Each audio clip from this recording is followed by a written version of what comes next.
Shalom Elohim, haleluya, puji nama Tuhan. Semangat pagi Bapak Ibu Saudara yang dikasihi Tuhan kita, Yesus Kristus. Jumpa lagi bersama saya Pendeta Samuel Mawuntu dalam Renungan Pagi ke 1955 hari Renungan Pagi ini mengudara.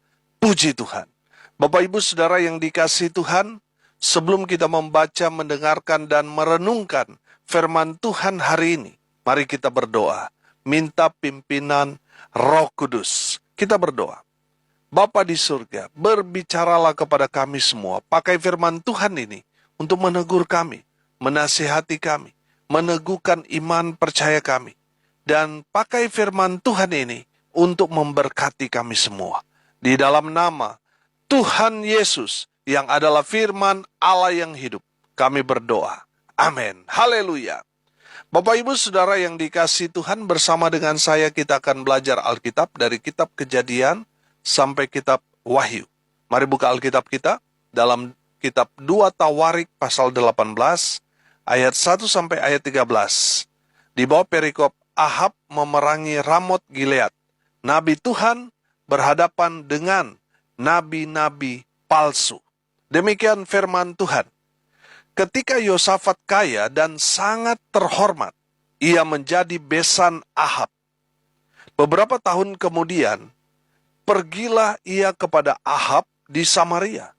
Ahab menyembelih banyak kambing domba dan lembu sapi untuk dia dan rombongannya, dan mengajaknya untuk menyerang Ramot Gilead. Berkatalah Ahab Raja Israel kepada Yosafat, Raja Yehuda, "Maukah engkau pergi ke Ramot Gilead bersama-sama aku?" Jawabnya kepadanya, "Kita sama-sama, aku dan engkau, rakyatmu dan rakyatku. Aku akan bersama-sama engkau di dalam perang." Tetapi Yosafat berkata kepada Raja Israel, "Baiklah, tanyakan dahulu firman Tuhan." Lalu Raja Israel mengumpulkan para nabi, 400 orang banyaknya.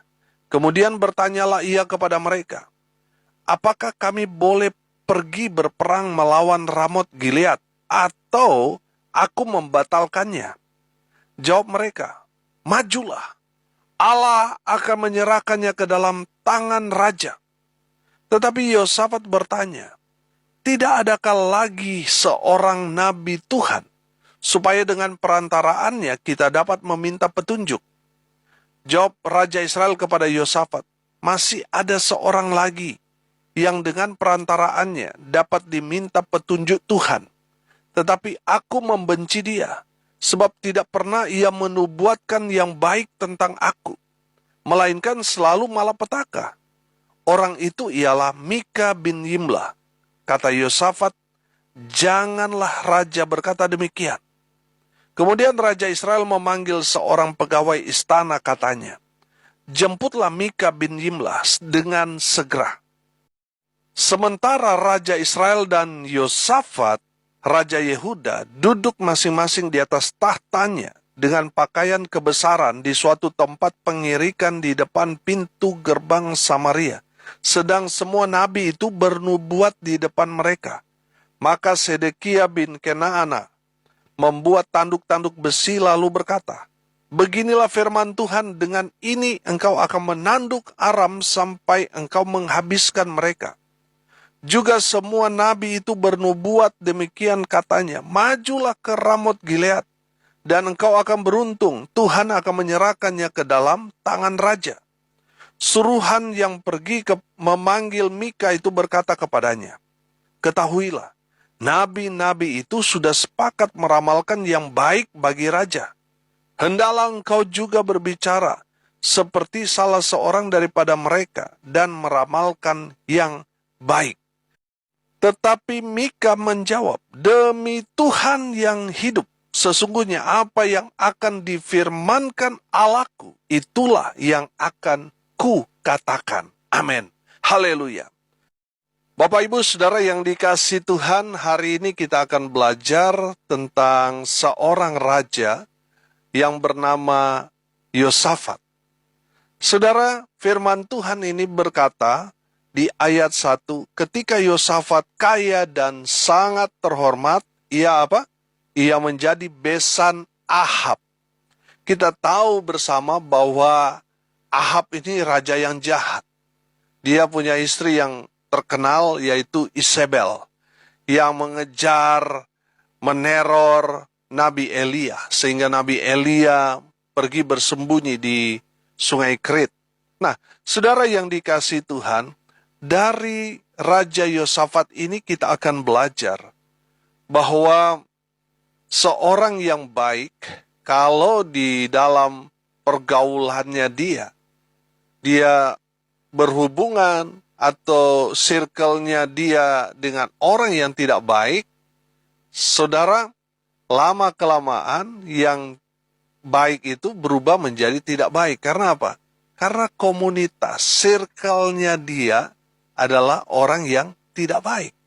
Dan itu yang terjadi kepada Raja Yosafat. Raja Yosafat ini sebenarnya adalah raja yang benar, bahwa kehidupannya dia ini seperti Asa ayahnya, hidup takut akan Tuhan. Tetapi sangat-sangat disayangkan bahwa Yosafat, di saat dia ada di puncak kejayaannya sebagai Raja Yehuda, firman Tuhan dikatakan dia sangat kaya dan sangat terhormat. Dia justru mengalami satu hal yang membuat Yosafat, kalau bisa saya katakan, dia jatuh. Saudara, yang pertama kita belajar dari firman Tuhan ini, kita lihat dari sudut pandang yang berbeda. Saya melihat Raja Yosafat ini, circle-nya dia buruk. Saudara, perhatikan bahwa ketika Yosafat berkunjung ke Israel, Raja Ahab mengajak dia untuk menjadi sekutu untuk memerangi Ramot Gilead. Nah, saudara yang dikasihi Tuhan, saya menangkap di sini bahwa Raja Yosafat dia merasa tidak enak, menolak mentah-mentah apa yang ditawarkan Ahab kepada Yosafat untuk menjadi sekutu untuk memerangi Ramot Gilead.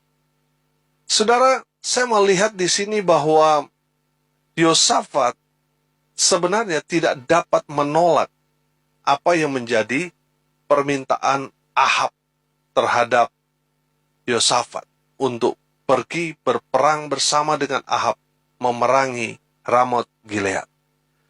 Saya melihat bahwa pengaruh Ahab itu sangat luar biasa dalam kehidupan Yosafat, sehingga Yosafat tidak berani menolak mentah-mentah ajakan dari Raja Ahab.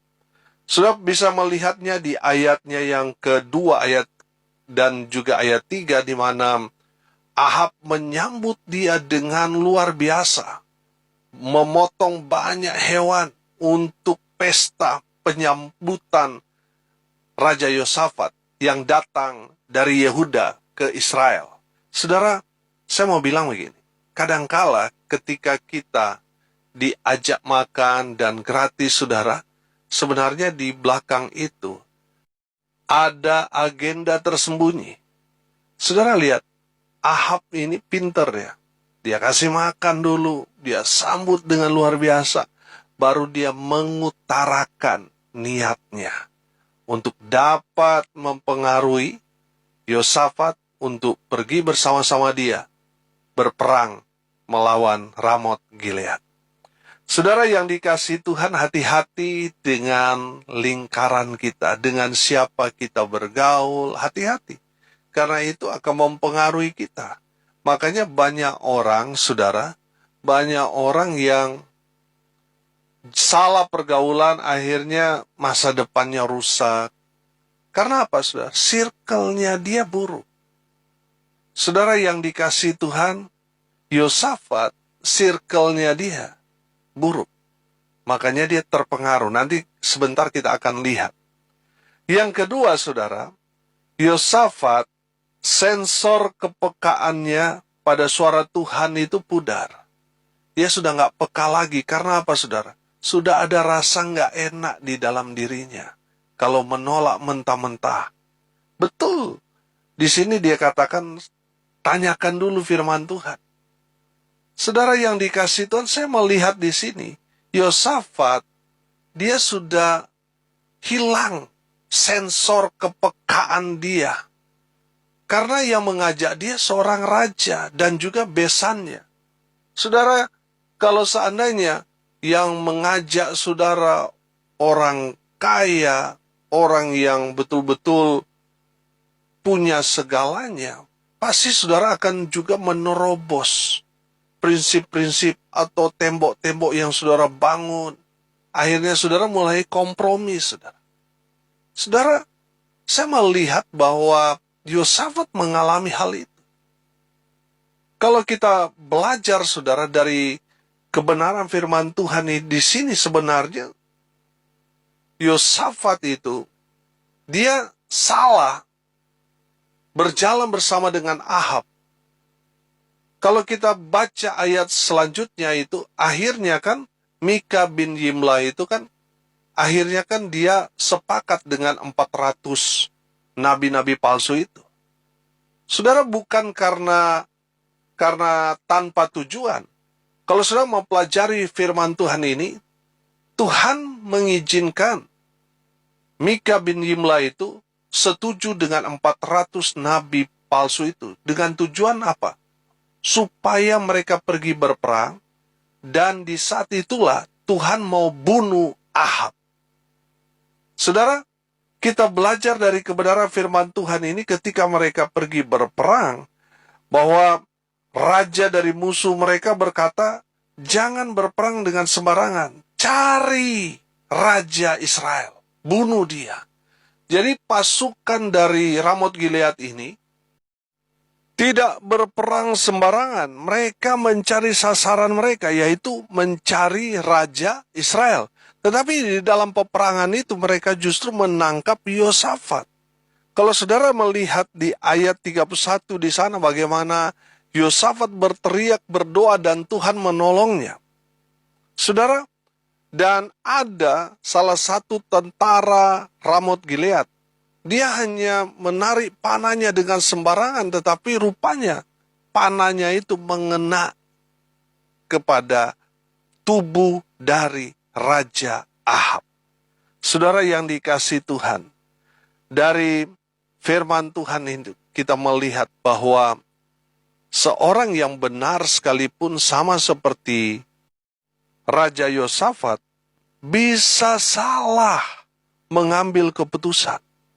Saudara yang dikasihi Tuhan, hati-hati ketika kita tadi saya katakan berjumpa dengan orang yang kaya, orang yang punya segalanya, orang yang berpangkat, memiliki jabatan yang tinggi. Saudara, hati-hati. Kita bisa saja ketemu dengan mereka, saudara, sensor kepekaan kita itu bisa pudar, saudara. Saudara yang dikasihi Tuhan, jangan sampai saudara, karena ketemu dengan orang yang diakui oleh dunia orang hebat, orang kaya, sampai-sampai sensor kepekaan saudara pada suara Tuhan pudar. Hati-hati saudara. Tetap nyalakan sensor saudara. Tetap peka pada suara Tuhan. Supaya saudara tidak salah mengambil keputusan. Sama seperti Yosafat. Yosafat walaupun dia seorang yang takut Tuhan, hidup benar, mengandalkan Tuhan dalam hidupnya. Tapi dia pernah salah mengambil keputusan. Saudara yang dikasihi Tuhan, nyalakan sensor kepekaan saudara pada suara Tuhan. Supaya saudara tidak salah mengambil keputusan. Supaya saudara tidak salah jalan. Yang ketiga saudara, kita belajar dari Mika bin Yimlah, seorang hamba Tuhan yang hebat, yang luar biasa. Saudara, firman Tuhan ini, saya melihat di ayat 13, Mika berkata begini, tetapi Mika menjawab, demi Tuhan yang hidup, sesungguhnya apa yang akan difirmankan Allahku, itulah yang akan ku katakan. Amin. Bapak Ibu Saudara yang dikasihi Tuhan, sebagai hamba Tuhan, kita harus berani, sama seperti Mika bin Yimlah, mengatakan pure firman Tuhan, mengatakan apa yang sebenarnya. Saudara yang dikasihi Tuhan, jangan hanya seperti 400 nabi ini yang selalu berkata mungkin dalam khotbahnya berkat, berkat, berkat, berkat. Nah, saudara yang dikasihi Tuhan, memang sebagai hamba Tuhan paling enak tuh khotbah tentang berkat, karena tidak ada benturan dengan jemaat. Semua jemaat pasti senang. Tapi ketika mulai diajarkan tentang firman Tuhan, bagaimana menjadi pelaku firman Tuhan, di saat belajar, saudara, di sana mulai ada benturan, ada penolakan, ada rasa suka dan tidak suka. Ini yang jadi problem dalam pelayanan. Tapi sebagai hamba Tuhan, kita harus mengatakan sesuai dengan apa kata Tuhan, itu yang harus kita sampaikan. Amin. Haleluya. Bapak Ibu Saudara yang dikasihi Tuhan, setelah Nabi Mika diperhadapkan kepada Ahab dan Yosafat, mereka kemudian bertanya, "Mika, apakah kami boleh pergi berperang melawan Ramot Gilead? Atau aku membatalkannya?" Jawabnya, "Majulah, dan kamu akan beruntung, sebab mereka akan diserahkan ke dalam tanganmu." Tapi Raja Ahab, dia kaget, saudara, mendengar biasanya kamu berkata-kata kutuk, tetapi kenapa kamu memuluskan apa yang menjadi rencana Ahab? Sehingga Ahab marah. Ahab merasa, kamu ini dari dulu saya bilang kamu selalu mengatakan hal yang tidak benar dan sebagainya.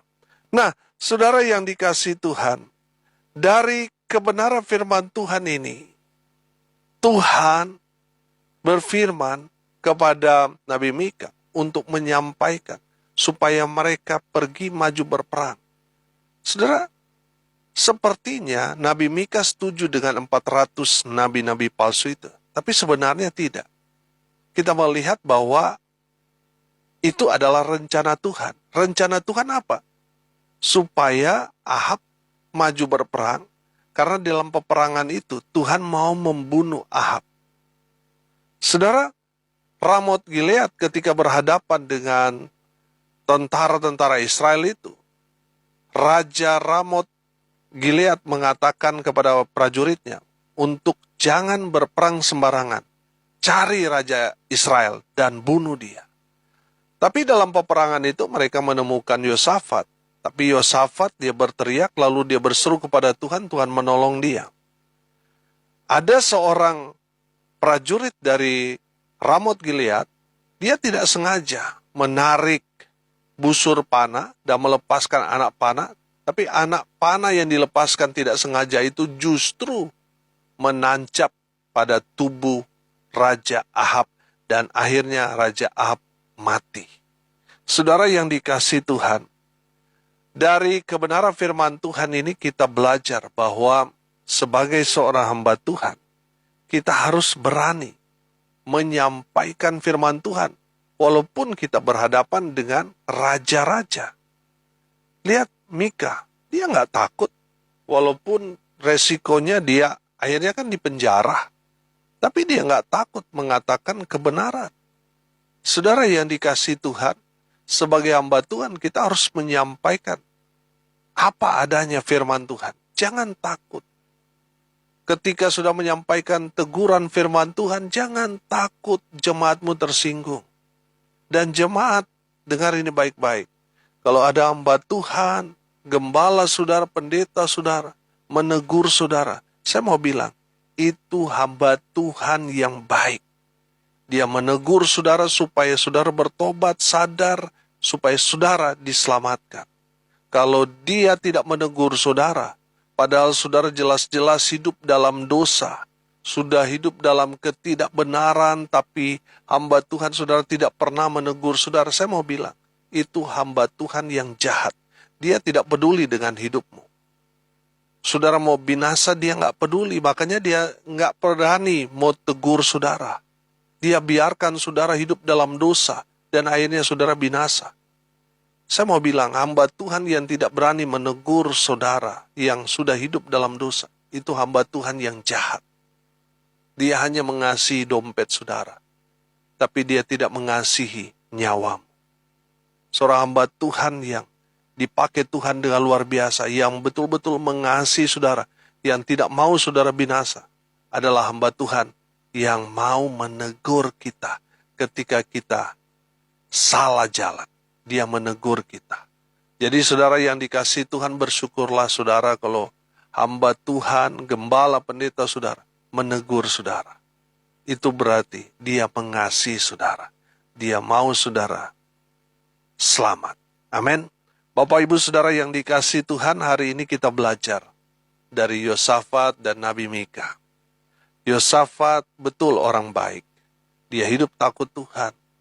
Dia hidup sama seperti Asa ayahnya. Tapi sayang, circle-nya nggak baik. Saudara, circle itu lingkaran di mana pergaulan kita itu mempengaruhi kita.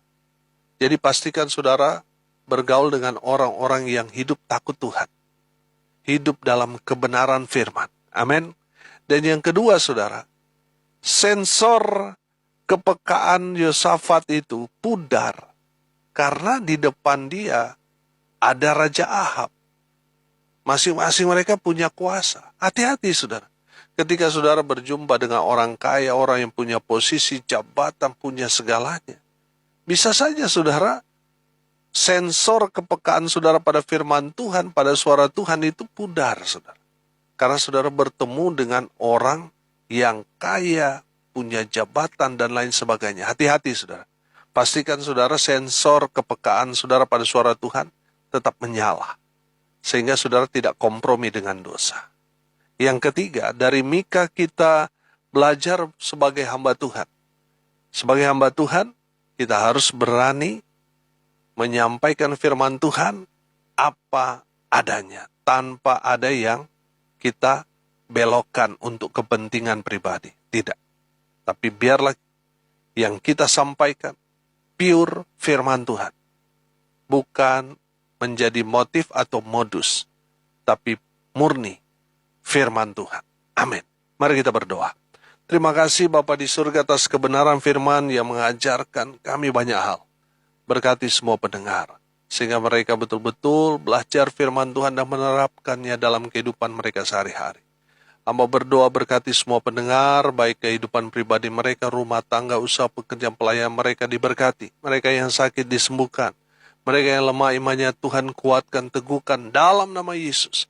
Mereka yang berduka cita Tuhan memberikan penghiburan kekuatan dari Tuhan. Mereka yang hari ini berulang tahun Tuhan Yesus memberkati mereka. Hamba berdoa biarlah berkat dari surga turun memenuhi semua pendengar. Bapak Ibu Saudara yang dikasihi Tuhan, arahkanlah hatimu dan terimalah berkat dari Tuhan Yesus. Tuhan memberkati engkau dan melindungi engkau. Tuhan menyinari engkau dengan wajahnya dan memberi engkau kasih karunia. Tuhan menghadapkan wajahnya kepadamu dan memberi engkau damai sejahtera. Di dalam nama Tuhan Yesus, sumber segala berkat. Bapak Ibu Saudara yang percaya, diberkati Tuhan, katakan amin. Puji Tuhan. Bapak Ibu Saudara yang dikasihi Tuhan, kalau saudara merasa diberkati melalui renungan pagi ini, bagikan juga kepada saudara-saudara yang lain supaya mereka juga diberkati, karena untuk itulah kita dipanggil, untuk jadi berkat. Salam kasih dari Bali, saya Pendeta Samuel Mawuntu. Sampai jumpa besok pagi. Tuhan Yesus memberkati kita semua. Haleluya.